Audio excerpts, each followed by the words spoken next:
Have you ever added items to a list, only to be distracted by an annoying animation?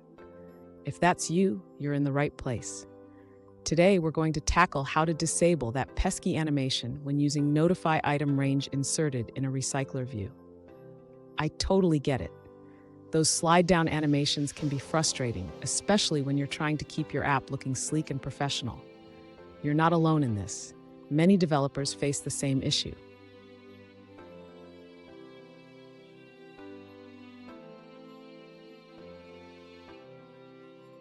Here's the specific question we're addressing today. One user asked, how can I disable the animation that occurs when I call notifyItemRangeInserted? They want to add items to their RecyclerView without that distracting slide-down effect. Sound familiar? Let's dive into this together. So why does this animation happen? When you call notifyItemRangeInserted, the RecyclerView automatically animates the addition of new items to enhance the user experience.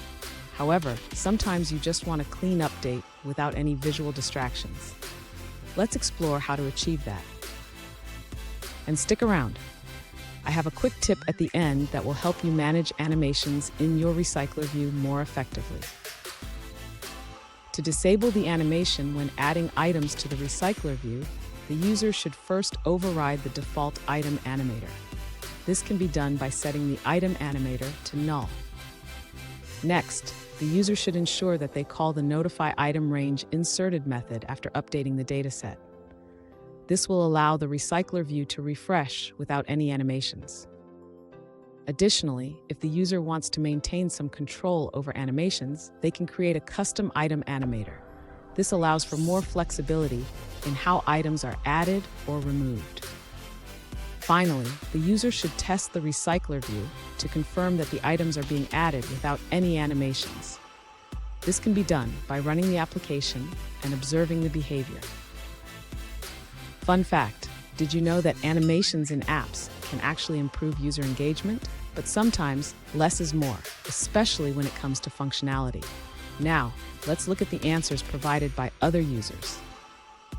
An alternative solution provided by another user involves using data binding in your XML layout file. You can disable the animation by setting the item animator to null.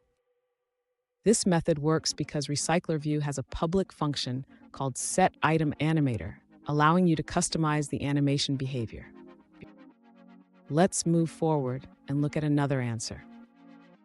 One user shares an alternative solution for disabling animations when using notifyItemRangeInserted.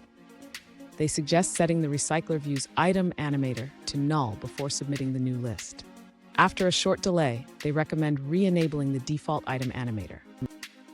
Here's that quick tip I promised. If you want to re-enable animations later, just set the item animator back to the default one. This gives you flexibility in how your RecyclerView behaves. And there you have it. You've successfully disabled the animation for notifyItemRangeInserted. Remember, managing animations can greatly enhance your app's user experience. If you found this video helpful, hit that subscribe button for more tips and stay tuned for our next video.